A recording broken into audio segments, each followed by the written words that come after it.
Hey there, St. Mary's Academy. Just wanted to give a quick shout out to all of you, and especially my friends Maddie, Lexi, Gabby, and Claire, who have asked for a little introduction on their project on Mary Queen of Scots. So here you go, and something cool about Mary Queen of Scots. She got her head cut off or something like that. That's kind of cool. I mean, as long as it happens to someone else, right?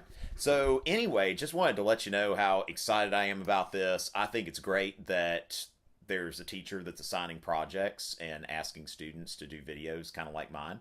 I think that that's great, and I am honored. I am flattered. Some people might say they're humbled, but I'm kind of the opposite of humbled because I think it's really cool that people think enough of my work to imitate it. So anyway, I hope that this project is great, and I am very much looking forward to enjoying the show.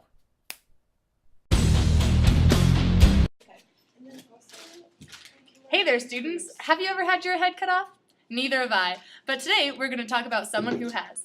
Before we go on, I'd like to give a shout out to one of my most active followers, Kelly Rogers. Thanks for supporting my work. Now, today we're going to discuss Mary Stuart, better known as Mary Queen of Scots.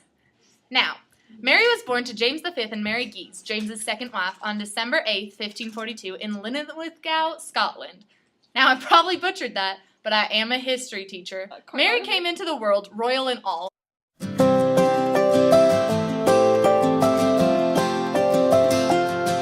In an unprecedented turn of events.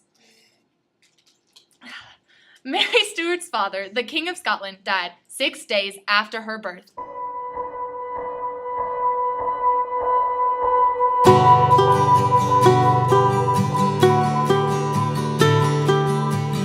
Leaving her as an infant queen. You tried ruling a country at the age of 6. Now, considering Mary's age, her mother acted as regent on her behalf for the years leading up to her rule. Initially, Mary was betrothed to Prince Edward of England, but since England had separated from the Catholic Church, which is a big no-no in the eyes of Scotland, Scotland called off the marriage because of its loyalty to the Church. Now, even though there was a mishap in this first engagement, at the age of 4, Mary became betrothed to the French heir, Francis. Francis's parents, King Henry II and Catherine de' Medici, looked over Mary when she moved to France a year after the children's betrothal.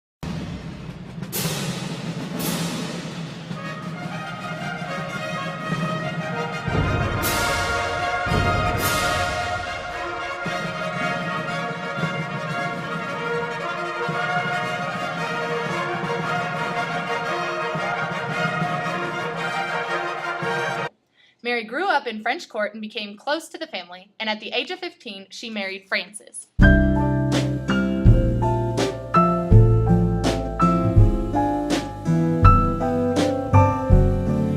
Now, this marriage made Mary Queen of Scotland and Queen of France at the age of 15. I don't know about you, but at 15, I was worried about things like boys and homework, not ruling a country. Anyway, after 3 years of a happy marriage with Francis, the king fell ill. Francis got an ear infection that quickly became fatal.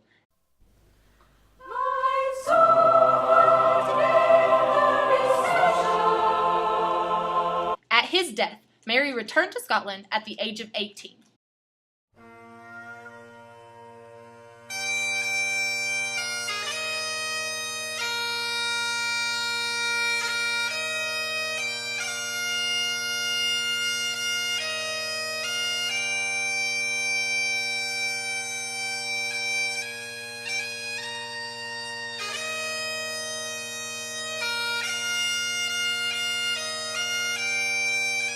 On her arrival, she realized that John Knox, a Scottish noble, had influenced Scotland's religion to be dominated by Protestantism. Listen up, y'all, 'cause this is it. Protestantism is the Now, this caused Mary to feel like an outsider in her own country due to her Catholic roots. But due to this change of religion, Mary decided to rule with religious tolerance instead of forcing Scottish citizens to convert to Catholicism to avoid conflict. As time continued, many Europeans believed that Mary should be Queen of England. She had a solid claim to the English throne after the death of Mary I. Mary's great-grandfather, Henry VIII, created the connection between Mary Queen of Scots and the English throne. Now, Mary focused on the well-being of Scotland and never pursued the throne of England, allowing her cousin Elizabeth I to take the throne. After some time, Mary remarried Mary, at the age of 22.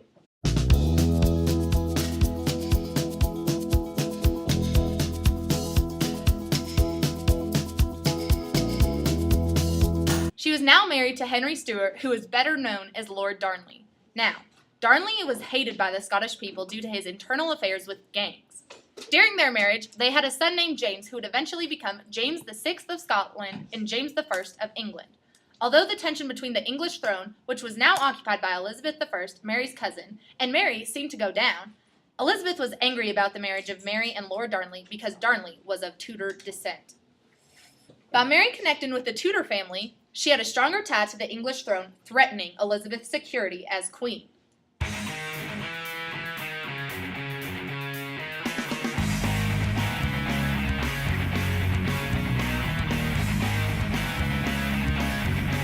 Now, Elizabeth's anger would be revealed years later after Mary's third and final marriage with the Earl of Bothwell, who caused a rebellion among the Scottish nobility.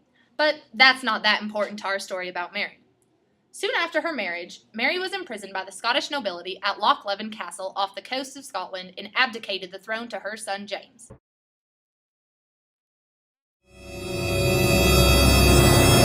In a scandalous turn of events, Mary escaped the island of Loch Leven and attempted to take back her rightful position as Queen of Scotland with an army.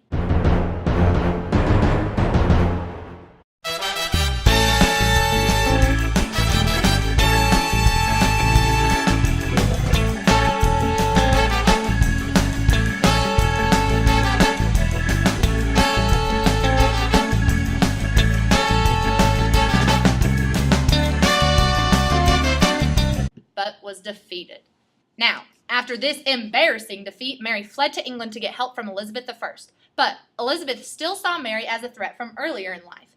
Elizabeth then rejected Mary and forced her to live under house arrest.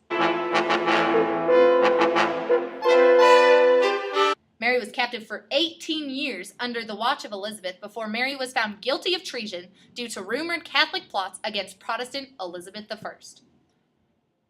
Now, to tie back to my first question, Mary was then executed in Fotheringhay Castle, Northamptonshire on February 7, 1587 at the age of 44. See how that ties back?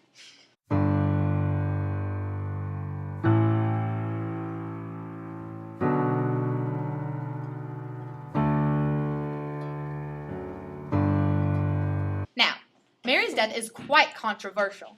There are many rumors about what occurred that dreadful day. People claim that she wore a scarlet-colored dress to represent martyrdom because she was still a crazy Catholic. Her craziness is blown up with this next rumor. It is said that Mary, Queen of Scots, brought her dog hidden under her dress to her own execution. The dog was only discovered after her decapitation. Talk about a crazy dog lady. She also was rumored to have lost all her hair and began wearing a wig to cover this problem. This rumor started when the executioner tried to lift her head and came up with a handful of hair. Back to the factual part of this story, Mary was buried in Peterborough Cathedral for some time. Then, her son James moved her body to Westminster Abbey in 1612, years after her death.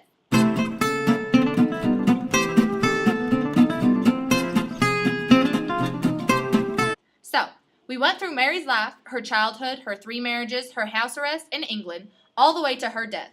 Well, that's it for today. Thanks for watching this segment about Mary, Queen of Scots. Hopefully you'll keep up with the reign of Elizabeth I in a later video. Please like and subscribe to my channel. Follow me on Twitter and Instagram @TomRichey. I hope to see you soon.